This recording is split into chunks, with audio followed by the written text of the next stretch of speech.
Now, this might seem like an advert for Jeti. It's certainly not meant to be. It's more of a public service announcement, because I'm nice like that. Um, if you, like me, like to use battery backers in a model, you'll be struggling to find them nowadays. A battery backer allows you to use two batteries for your receiver, but they're electrically isolated from one another. The idea being that should there be a short circuit in a battery or the switch or the leads, the other one is protected from just emptying itself through that short circuit. A lot of people think that should one of the batteries go flat, the other battery would try and flatten itself, charging up the other battery, and therefore you should fit a battery backer. Although I've read that really in those circumstances the current flow would be very small and it wouldn't be a real problem to you. So the battery backer really protects you from the odd short or whatever. If you want to just plug two batteries straight into the receiver, go ahead. Most of the time you will be okay, but if you do get a short circuit in the leads of one of them, it will flatten the other. And let's face it, most of the sort of receiver switches sold in the shops are really very poor quality. I've opened up some in the past when I've had problems and I've found little balls of solder rattling around in them. I've found the wires inside them not actually soldered to the tags. So the opportunities for not only losing power if you were using one battery, because the wire wasn't soldered, is bad, but also, of course, where you're using two or even one battery, the chance of a short out with blobs of solder and wires floating around is quite high. In Britain, SM Services used to sell a battery backer. That was great, but they retired or went out of business anyway many years ago. I have a feeling Futaba used to sell one. Certainly can't find one now. You can get the multiplex safety switch, but that's very similar to a Jeti DSM-10 in that, yes, it's a battery backer, but it's a bit heftier because it involves a switch of some sort. In multiplex's case, they use a tiny little slider switch, and the Jeti DSM-10 uses the magnetic switch. And all those things, of course, ramp up the cost as well as making it a bit more of a bulky item. So I was delighted when I found one of these by sheer fluke on a retailer selling Jeti items, because to this day I cannot find it on Jeti's website. It seems strange that they're determined to hide it away, but yes, they make this battery backer, and it's small, very light in weight, and in Britain costs something like £11 or £12 at a time. Which is nice and cheap, easily affordable. As you can see, it comes in two flavours, the JR and the MPX. The JR, two JR style sockets for your battery, and two output leads to JR plugs to plug into your receiver.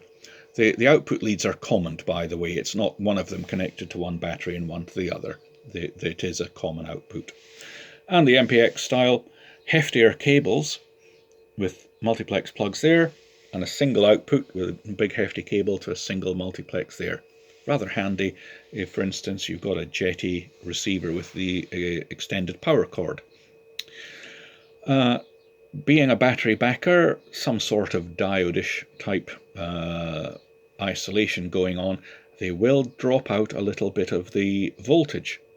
Typically, I've checked with a voltmeter, about 0.2 to 0.3 of a volt.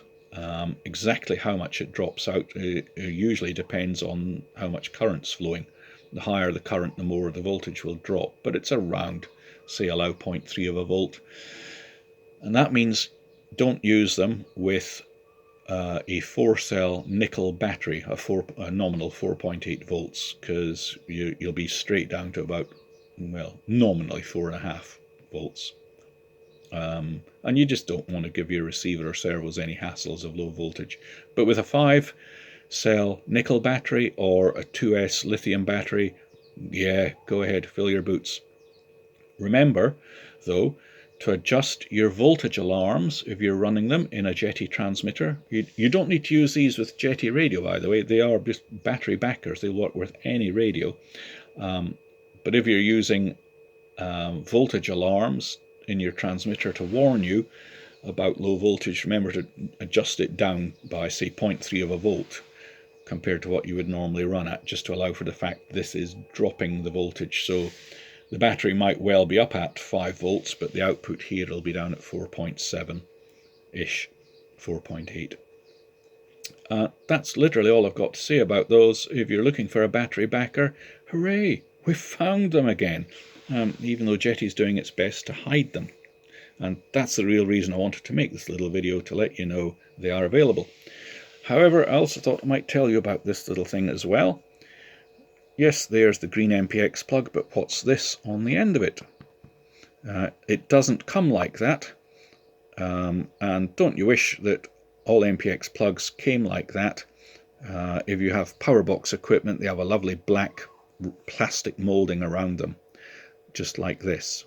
Well, a bit neater than this, but that's power box compared to homemade stuff. The great thing is, you can do this at home with all your multiplex plugs. This end of the multiplex plug, not too hard to get a hold of when you want to pull plugs apart, because there's plenty outside there, but the other end, there's literally nothing to get hold of, and you end up pulling the wires. Bad idea.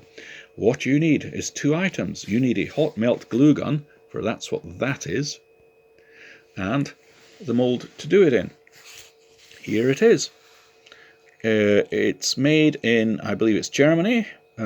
If I remember rightly, the firm is Winkler, and you can try going direct to them, or you can get it at your model retailer. The likes of E-Soaring Gadgets in Britain sell them. It's 2-piece mould, bolts for it.